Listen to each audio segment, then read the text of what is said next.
Darragh.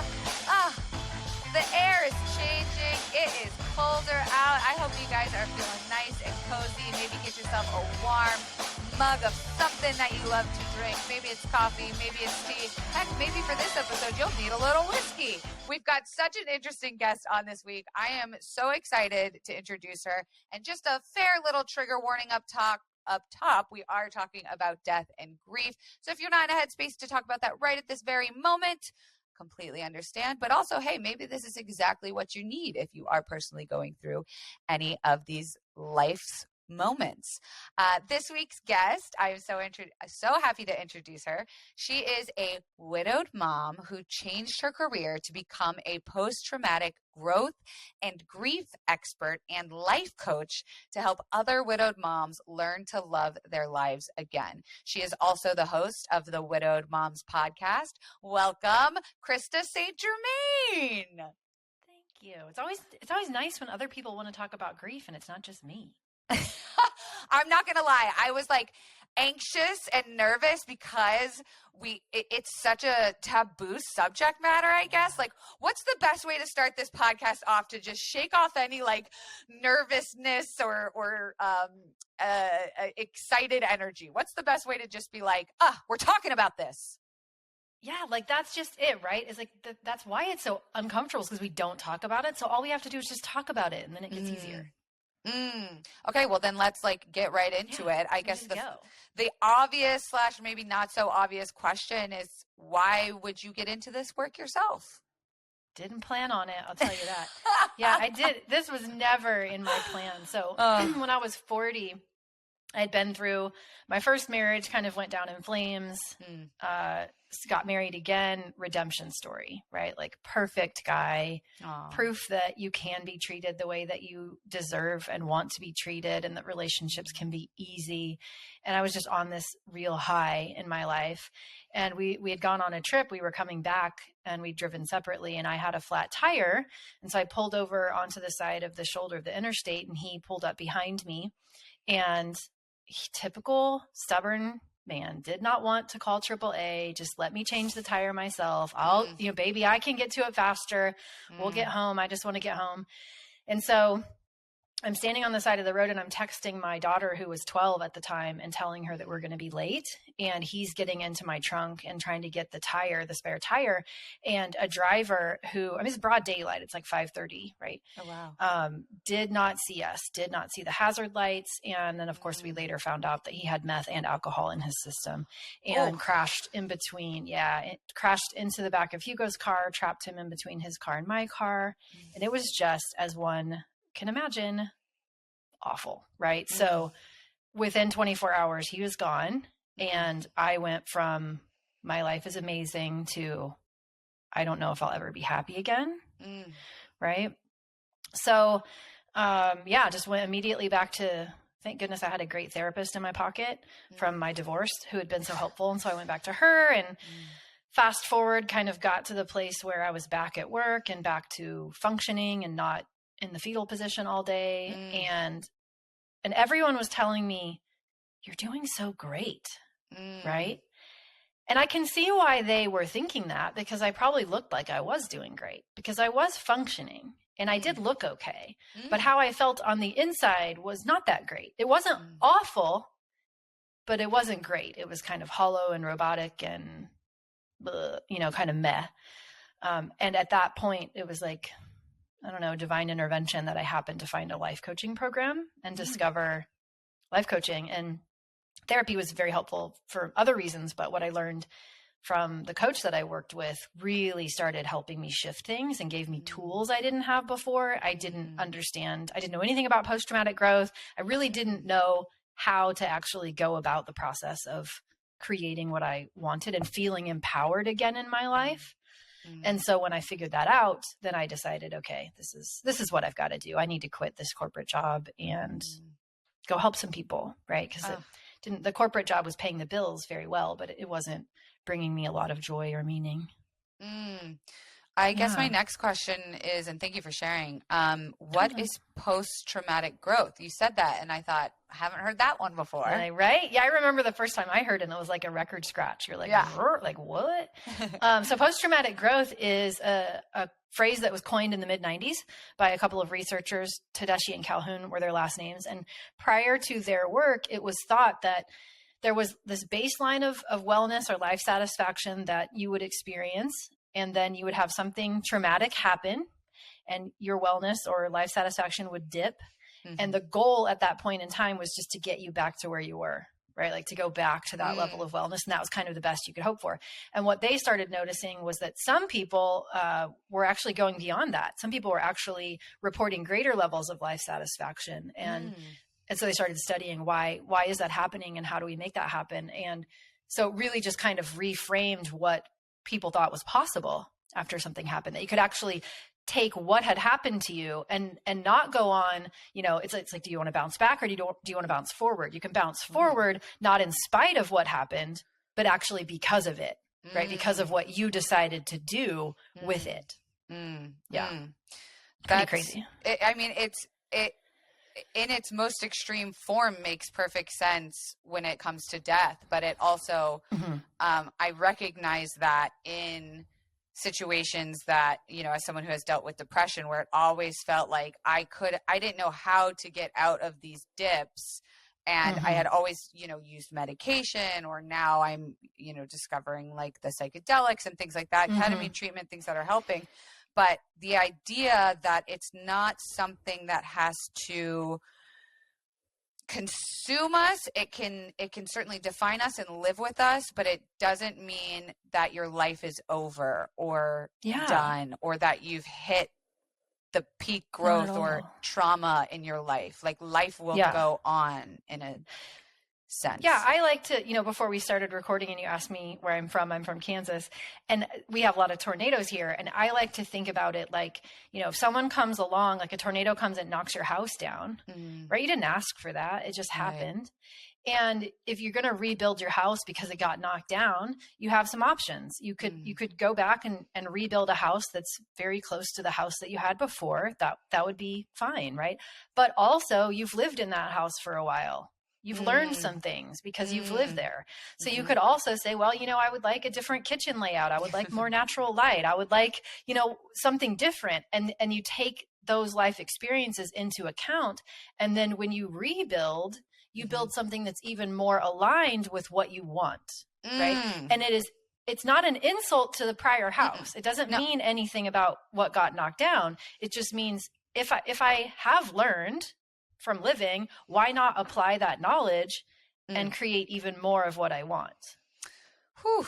I mean, the alignment part, in a way, it's not like a do-over, but it's a second chance to frame your life in a way that is meaningful and purposeful, like kind of how you said that gives you more joy.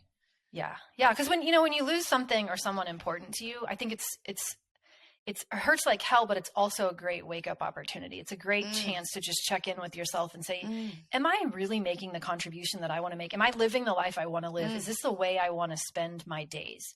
And for me, the answer was, in some ways, yes, but in many ways, no.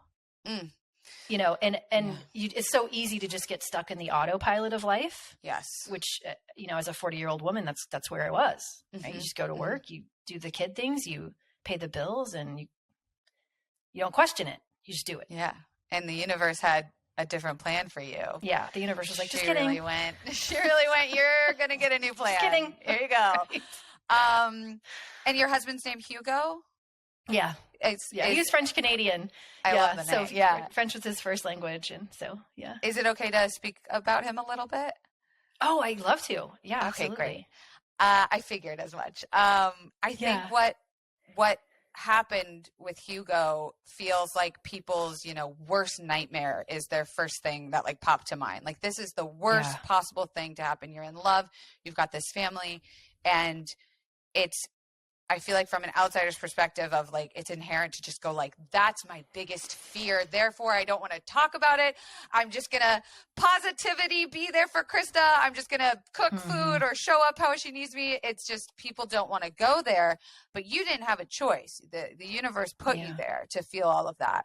And I wonder how Hugo would feel about your shift and your turning your pain into purpose. Do you think about that? Yeah, I do. Ultimately, I think he'd be super proud of me, but honestly, he would not have been bought into the idea of leaving my safe job to go become a life coach. Like he would have not been in that at all. And I joke about it. His first wife and I are friends, and she actually is a coach as well. Oh, no and way. We both joke about how he would just be like, "What are you doing?" So we worked at the same company. Oh my gosh. And he'd been there for 20 years. He was an electrical engineer, and just total avionics guy. And so, the idea of me leaving to do this, he would have thought was absolutely nuts. But I think seeing what I have done with it and that I actually could be successful, he would be really proud. Yeah. Yeah. And what are, like we talked about, there are stages with grief, right? And I have to imagine, is there an extra added layer when you were there? I mean, I wonder if people connect over, the death of a husband or a loved one, but is there something extra when you had to watch it that you felt like my grief went way more fucked up, excuse my language, than you guys is? Yeah. I mean, like, I see so many people comparing their grief, and I don't think there's really any value in that, right? Because whatever we're feeling, it's not something that needs to be worse or better than another person to be valid. Oh, 100%. Right. So like it pains me when people say, well, it was really awful for me, but it was so much more awful for that person. But, and minimizes their own experience. Right. Or when people say, yes, it was awful for you, but it was so much more awful for me. Right. There's just no value to me in that compare and despair. It doesn't take us anywhere positive. It's, if we want to connect over it, it was hard for me, and I see that it was hard for you. And like that part of me that's hurting sees the part of you that's hurting. Right. And then we connect and support. But for me personally, that witnessing that, it was a whole different level of junk that my nervous system held on to that I had to figure out how to let go of. Right. So sirens and police cars. And anytime I saw somebody pulled over on the side of the highway, and CPR scenes and movies, and, a lot of that stuff that just the grief grenades, as I call them, there's a lot of them. Right. And it took a long time to resolve some of those. And sometimes I still have moments where I go back there for whatever reason, something triggers, and it's kind of like I'm right back there at the accident. It's mostly stuff I've worked through, but sometimes can't say I particularly enjoyed that. And then there was the complication of it being, a crime, right? Like that guy went to court, and we had to deal with all of that, and he got sentenced, and, being there for that. And then there was what happened at the hospital. There were some complications there where a procedure went wrong, and some ugliness in the hospital. And so, every loss has its differences. The commonality is that it's challenging. So I went through a grief of a personal loss of a surgery gone wrong, and I had to grieve sort of the life I had before that surgery, and then who I was after, and the process of even of going towards litigation against the hospital or the doctor was so overwhelming that I tapped out. I went, it's not worth it. I can't do this. Like, I can't do this on top of the pain. And so to hear you not only having to go through the court system with the driver, and then also this issue with the hospital, how did you have the strength to not tap out? And were there things you did tap out on? Were you like, this is not good for my mental health right now? Did you put things on pause? I can't fathom trying to do all of that at once. I think in parts, I think I was still numb in some of it. Right. I mean, I think the brain has a beautiful way of trying to keep us from the full depth and breadth of all of that emotion at one time. And so we can be a little numb. And so I think in those early days, a bit of that was just numbness. It was kind of oscillation between feeling bits of the pain and then just kind of like being in a movie of a life that you kind of knew was your life, but wasn't. But the court stuff, we didn't actually end up going to court over the hospital, and the man who caused the accident ended up pleading guilty. So I didn't actually have to testify. I was so grateful for that. Wow. But, it was about a year later when he actually got sentenced. And so did participate in that process. I think by then I had a completely different perspective. I'd done a lot of work. I'd done a lot of really thinking about him and how I wanted to relate to him and what I wanted to believe about him. And, it was a conscious choice that I made to forgive him and to forgive, what happened in the hospital. And just being able to express that actually was really healing for me. Not to say that it is that way for everyone, but for me to be able to tell him, hey, don't let this define your life. Like you don't have meth and alcohol in your system at 5:30 on a Sunday when your life is going well. Right. Exactly. Like yeah. It's not like he intended to cause that accident. Does that mean I don't believe he should, have a penalty of some sort? No. But do I think he did it on purpose? Also no. Do I want him to live the rest of his life, suffering and in pain and unable to contribute to society? Also no. So yeah, I wouldn't recommend, if you can avoid these kinds of situations, can't say I recommend them. But you get through. I think I also did a really good job of allowing myself to feel and support myself as I felt. I think I could see the value of that pretty early on, that, emotions are going to wait for us. And if we can just support ourselves and let them flow through, life gets so much easier. Grief gets so much easier. Yeah. I mean, speaking to that, I wanted to go through why do we suck so much as a society at grief? Because I think we've all heard of the 5 stages. Do you believe in it? What's wrong with it? Are there only 5 stages? Is it a circle? Yeah. Is it a graph that never ends? Tell me your thoughts. Yeah.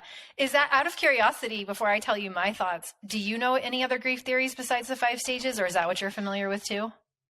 Only because I am writing my book on chronic pain in cycles of grief. I know about the other 2, that is the try again and the growth. But no, I haven't heard anything. That still is coming off of the 5 stages. Yeah. Yeah. And I think that was one of the things that was so frustrating to me when I found myself having the grief experience, is that the only grief theory I knew about was the 5 stages. And I really didn't know that much about it. But I think it's important to understand that just like any other field of study, there are multiple theories about grief, right? Many theories about grief. And our culture just happened to latch on to the 5 stages. It's just the one you hear about. It's often the one doctors are taught about in medical school, right? So it's perpetuated because it's commonly known, but by no means is it all that useful, to be honest.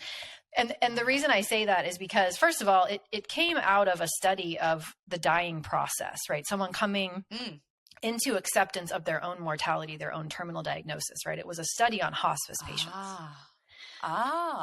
Who were actually, right? So Elizabeth Kubler-Ross wrote the book. It's not even from the right point of view. No, it's not. Yeah, it was on death and dying. And then that work was extended to on grief and grieving. And so, yes, some people do experience anger. Yes, some people do experience denial. And yes, some people do bargain and depression and acceptance and all these things. They can be parts of the grief experience.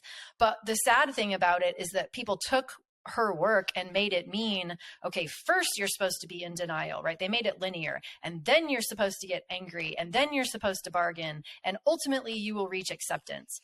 And so that's, first of all, never what she intended for people to do with her work. And so it ends up, instead of using it as, okay, this could happen, and so I can support myself if it does, we took that and went, am I angry enough? Am I too angry?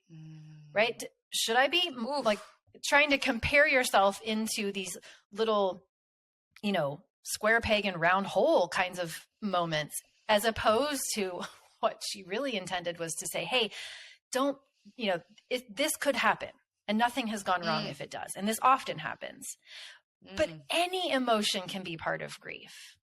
And it certainly isn't linear, and there's definitely no endpoint. And that's in part why I think we suck at grief as a culture, because we don't know anything more about grief than one theory, and we've misinterpreted it. We use language like grief journey, which kind of implies there's an end, right? Yeah. We think there's some right or wrong way to do it. So many people get into grief and they don't trust themselves, right? They don't trust that they can navigate it. Ooh. And so then they go looking for everything outside of them. And that's not where it exists, right? You can't do it wrong. You can't mess it up. Unless we can undo the loss, it's not going to end. And that doesn't mean you don't feel differently, right? Mm-hmm. But the idea is that instead of thinking of grief as something that ends, we just start thinking of it as, hey, this loss happened, right? And now I'm going to weave that into the fabric of my life experience so that I adjust to it. But I can't undo it. And having thoughts and feelings about it continuing on for years and years doesn't mean I've done anything wrong. Of course, you're going to have thoughts and feelings about a loss, right? And of course, they're going to evolve over time. But are we choosing them on purpose, and are we creating an experience that moves us toward what we want or away from what we want in life? Right. And that's what I'm interested in helping people do, is do it consciously, do it with intention, instead of just believing. Like if I had just believed the thought in my mind that my best days were probably behind me, I really had that thought, right? Like my best days are probably behind me. You should just get used to this. Like you should just count your blessings and be glad that you had it. It's probably never going to get that good again, but you're going to make it. You're going to be okay, but you're just never going to be really happy again. Yeah. Right. And that felt factual to me at the time. Yeah. That didn't feel optional. Wow. Right. So now that's not what I believe at all. Right. I've cultivated and chosen to believe that my best days are ahead of me.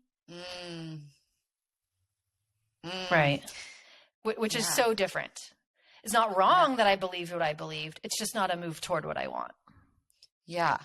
Yeah. And I think grief, like you said, it's such a blanket sometimes that you believe it to be factual that it's hard to see the light at the end of the tunnel, you know? Yeah. And we don't even know. I mean, science is just now kind of starting to show us what happens in the brain during grief. Like there's so much, I think we're really in the early days, right? Of what happens. Well, I mean, you think about it, you know, I don't know what kind of grief experiences you've been through, but just to give an example, right? The brain is always making predictions. Its job is to like, well, it has many jobs, but when it comes to a close relationship, like it's looking to know where that person is, when you're going to see them again, right? It's making predictions based on how often you see them and when you're supposed to see them next. And so it doesn't make sense to the part of your brain who has gathered all of this data that says, okay, you know, at 6 o'clock when the garage door raises, that is your person, right? That it just is. And intellectually, you know that they died, but your brain has to relearn and get enough exposure to the data that shows that they aren't where your brain expects them to be for you to experience that congruence where it actually makes sense. Right. And because we don't understand that our brain has to go through that process, it's really easy to think you're crazy. Right. It's like, why did I just pick up the phone to text him again? Like, I know. Like, is there something wrong with me? Right. Why does it feel like this isn't my life and they're just on a business trip? Well, it's because your brain is relearning the new reality. And it's not going to do that based on one exposure to new data. Right. It's got to happen multiple times over and over and over. And then eventually what you know intellectually feels true in your body. And you stop rolling over in the middle of the night and thinking they should be there and wondering why they're not. It makes a lot of sense. Right. When you think of it as like building new neural pathways, right? Like you had paved this path in the snow for so many years in your marriage and in your routine. And it's like, well, now that attachment is ruptured, our brain is going to keep walking that path in the snow looking for sanity. Yeah. And it's actually, it's the most confusing process when it's happening to you if you don't know to expect it. Also, I don't think we do a very good job of preparing people for sometimes the grief fog that we can experience where all of a sudden it feels like there's cotton candy in your brain.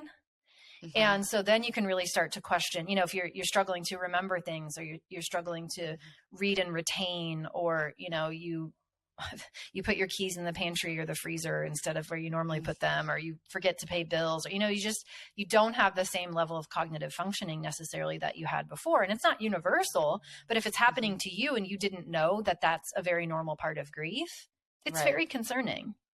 Right. Because we're made to believe again that there's like a cycle. You go through steps 1 through 5 and then like you're done again. And, you know, I've heard a lot of people talk about like the waves of grief where it will, you know, hit you out of nowhere, or and I'm making air quotes because often it makes a lot of sense when it hits. It just might not be as obvious.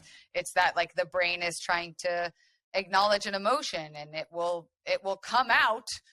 The truth will out of your body, whether you were, you know, in public at the grocery store or lying in bed. Like it wants you to feel things. And I love how you kind of mentioned that. And I wanted to go back to that of like, what tips do you have for dealing with grief when you're stuck in that numb or empty feeling? So numb and empty is kind of different than like grief grenade and like triggered, right? So I think it kind of depends on where you are. So if you're early on in grief, and I hate to even put timelines on there because it can be so different, but to remind yourself that there's nothing wrong with you if you are having an intellectual experience where you know it's happened, but you aren't feeling it as deeply or as painfully as you think you should. Right. And just to show yourself grace and remind yourself that sometimes the body works in ways that we don't fully understand. It's just be like a protective mechanism. This is just the part where, you know, my body tries to protect me from the full impact of this. And it doesn't mean that I didn't love them. I don't have to judge myself for it. There's no amount of emotion I'm supposed to be feeling, right? Whatever I'm feeling is okay, even if that means I'm feeling numb. So I think that can be very useful.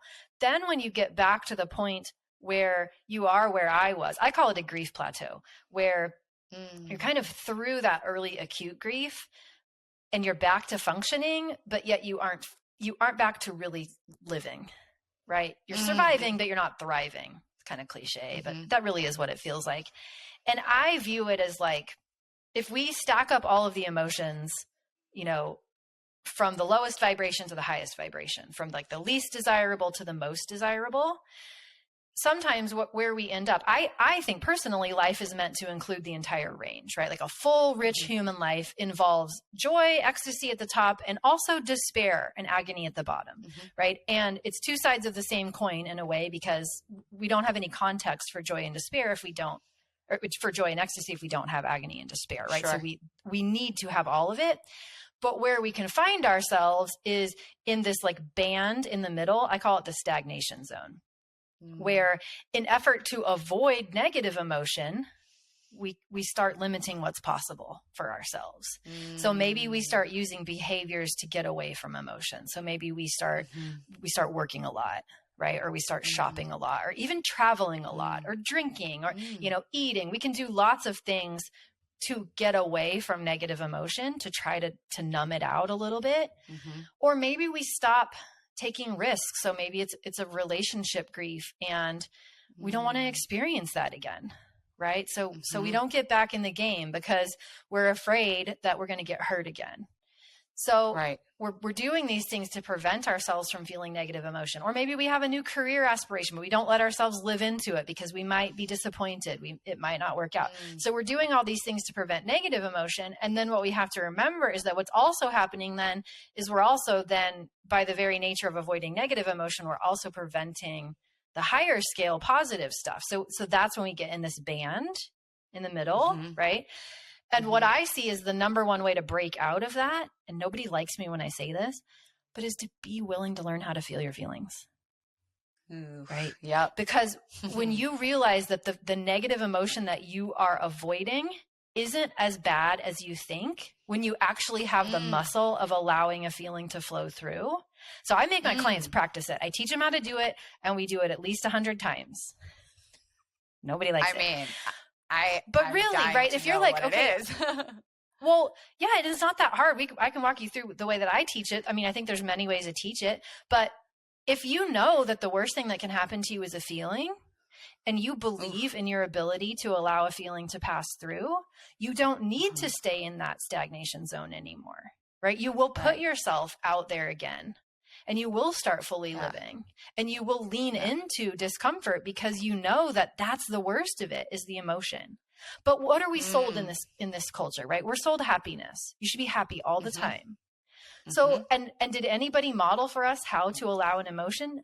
No, they told us how to resist them and how to avoid them. And they showed us how to react. Right. But they didn't model, at least nobody did for me. Nobody modeled for me, hey, this is how you let a feeling flow through you. And this is why feelings can't hurt you.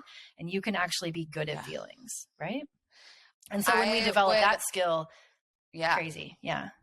I would love to walk through learning how to feel your feelings, but real quick, I want to take a quick break and we'll be right back to learn this very secret, exciting technique on feeling your feelings. We'll be right back.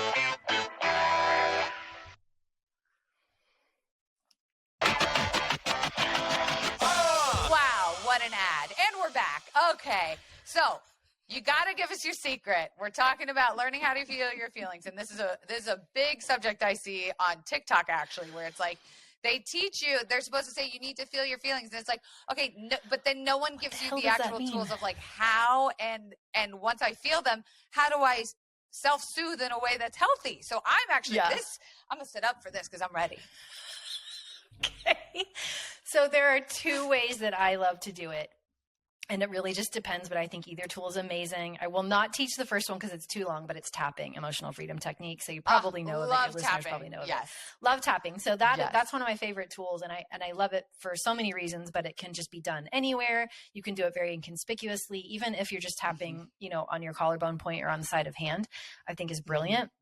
As you're allowing a feeling, and it creates calm in your nervous system, and it really just allows it to flow through. But the way that I teach it that really just happens in your mind and body and nobody notices you're doing anything is I call it the now feeling process. Now, N-O-W, and it's easy to remember. And so it's 3 steps. And it really only takes about 1.5 minutes, by the way, for a feeling to process if you're actually paying attention to it. So the N in now stands for name. This is anger. This is sadness. This is loneliness, whatever it is. You just give it an emotional label. And honestly, you don't even have to do that as long as you recognize that you're having a feeling. It doesn't even have to be in any way an intellectual experience, but this is anger.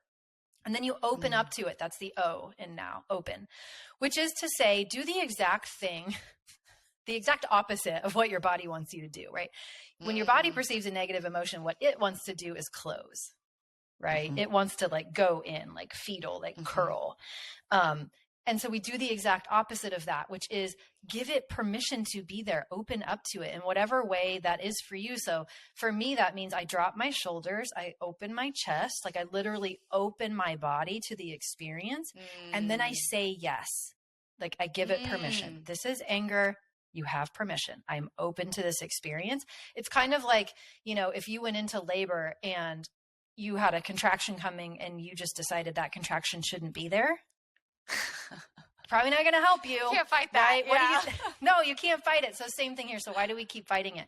So let's just breathe it in, right? So you open up to it, you breathe it in, you say yes, whatever that means to you, but you open. So you name, open, and then the W just stands for witness, which means all you have to do is turn your attention to your body and watch where in your body those vibrations are showing up, right? So what part of your body do you notice that emotion is in? And then you just put your attention there and you just see what you can observe about it. So, and anything counts, and it's not right or wrong, but the questions I like to ask myself are like, okay, where is it? So many times it's in my throat. So many times it's in my chest or in my gut. And then what is it like? Does it have a color? Like, is it dark? Is it light? Does it have any sort of shape? How much space is it taking up? Is it the size of my fist or is it the size of a bowling ball? Right? Does it feel like it's contracting or does it feel like it's expanding or growing? Does it have any sort of rhythm to it? Like maybe it's really slow and kind of lifeless, or maybe it's really fast and buzzy. What is it actually like? What does it make me want to do? So instead of telling myself more iterations of the story that created the emotion in the first place, right? I'm not looking for more reasons to feel angry. I'm not telling myself I shouldn't be angry. I'm just noticing what the felt experience of anger is like in my body as those vibrations flow through, right? Like, so if feelings are vibrations, vibrations are energy, energy flows through, right? We just got to get out of its way and watch it do its thing. And we're like totally not judging ourselves as it happens. Right. We're just open and watching, witnessing. Right. And I swear to you, it's what we associate with emotions that we think is awful is so much less about the actual experience of the emotion and so much more about our resistance to it. Speak on it. That is so true. I always say the anxious anticipation is always worse than the thing itself, because often So it's a much relief. worse. Our body keeps the score, you know, it wants out. So much So worse. if there's a way to put it into something that is non-judgmental, I mean, you were perfectly describing like somatic tracking, which I have a hard time, because it's hard for me to be non-judgmental about it. It's hard for me to just witness, you know, if it's like dark and it's heavy, I'm like, well, that's annoying. That's annoying to me. Like, I'm annoyed by that feeling. So how can I work on that non-judgmental feeling without also maybe, and I don't know if you experience this, but like feeling shameful, like, well, if I'm not feeling as sad anymore, does that mean I don't miss him, or I don't that's a whole different love thing, him? yeah. I know. You're like, girl, that's its own podcast. But it's so valuable to even understand that even that is a protective mechanism, right? I think so. Like, if you go back to that scale of emotion that I was talking about, so often it doesn't seem like, you know, anger or blame or judgment, it doesn't feel good. But if you look at the emotional scale, or even just use your own concept of what emotions you believe are desirable and undesirable, powerlessness is way less desirable to humans than anger. Anger is powerful, right? Nobody wants to feel powerless. And so even when we're feeling some of those emotions we don't like, if we ask ourselves, if I let go of this, is there a downside? Sometimes there is at least an unconscious downside, right? If I let go of being angry because I have no one to blame, including myself, then what do I actually have to feel? Well, I might have to feel powerless. I might have to acknowledge that bad things just happen and there's nothing I can do about it. Right? And humans don't like that. No. Humans don't like that. But it makes sense. So we can be compassionate about ourselves. Be like, oh, this is just the part where, you know, a part of me thinks that there's actually value in holding on to this anger, and that's okay. That's what I love about tapping, is it's so easy to tap through stuff like that, because you're really just acknowledging the truth of how you feel and tapping on the points. And it doesn't even, you don't have to kind of keep bringing yourself back to what's happening in your body as much as you just have to keep articulating it. Yeah. And to your point of humans don't like that certain phrase, I think another one that kept coming up for me was like, everything happens for a reason. How do you feel about that phrase, and how do we reshape it? So here's how I feel about that phrase. It doesn't work for many people. Listen, if it works for you, you'll know because it will feel good. If it doesn't work for you, you'll know because it won't feel good. And so that's what you want to pay attention to. I think the reason people say things like that, and I heard like, you're young, you know, you'll find someone else. He's in a better place. This was all part of God's plan. Like, these are all the well-meaning things that people say. And I think the reason they say them is back to, you know, why we're so terrible at grief. We don't have the capacity for negative emotion. And even, I'm going to use negative in air quotes. I don't even think there really is such a thing, but we don't have the capacity to feel okay when other people around us don't feel okay.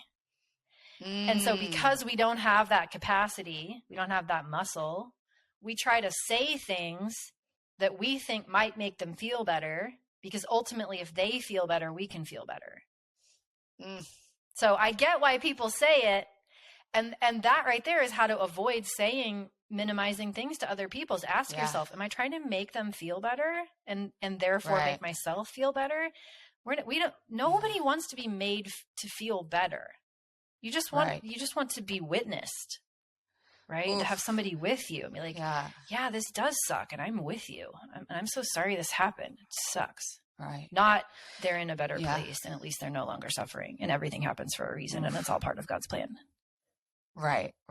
Most people do not I'd be remiss if I've never heard someone that's like, you know what? You've changed my mind. You're right. I don't know what it is, but I'll figure it out. Now I'm so happy this happened now that you've told me. Right. I feel amazing about it. I'd be remiss if we didn't bring up the fact that your podcast and your story really has a very special perspective of being a mom as well. And I think I've gone through an experience where someone in my family passed and my mom had to be the one that told their children. And I just remember being like, oh, you're a freak of nature that you're able to do that. I thought there was something wrong with her, that she was able to so bravely and calmly. I was like, that's not a thing you should be okay with doing. And now, of course, in hindsight, I'm like, you know, everyone has their process. For her, strength in that moment was what got her to do that. But when you're a mother, where do you even begin to connect with a child on grief who might not even know what grief is? Yeah, I think you meet them where they are developmentally as best you can. So, you know, my kids were 12 and 9, and they were in very different places. And, you know, for my daughter, what she was suffering with was the knowledge of all the things she had lost in the future. Right. So she could see, you know, Hugo was going to teach her French, and Hugo was going to teach her how to barefoot water ski, and, you know, all of these things we were going to do. And so she was grappling with what she lost in the future. My 9-year-old, it was his first realization that people you love die. Like, they can be taken. And so he was immediately then worried that I would die. Right. And I remember him saying something to me like, Mommy, if you die, I just want to die a couple of seconds later, because I don't want to be, you know, I don't want to be here if you're not here, basically. Right.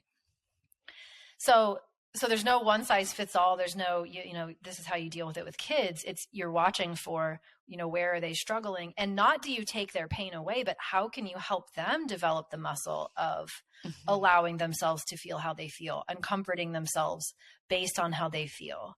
Right. And not sugarcoating things, and not, I hate it when people say things like, well, that'll never happen to me. You know, you don't have to worry. You're safe, and that will never happen to me. I'm not going to die, or I'm not going to die for a long, long time. Like, let's just be honest with kids. We don't know, but right now we're okay. Right now, you know, and we can teach them how to handle their own feelings and allow their own feelings by role modeling it, and by having open conversation, and also by not hiding it, you know, by not acting. If we give them the impression that we're doing great and amazing, and we never show them that we're having negative emotion, what does that tell them? They can't. Right? If they're having negative emotion, it's a problem, right? Or that emotions are something to hide, as opposed to let's be honest about it. Let's normalize it. Let's tell stories and support one another. And the goal isn't to be happy all the time. The goal is to be honest.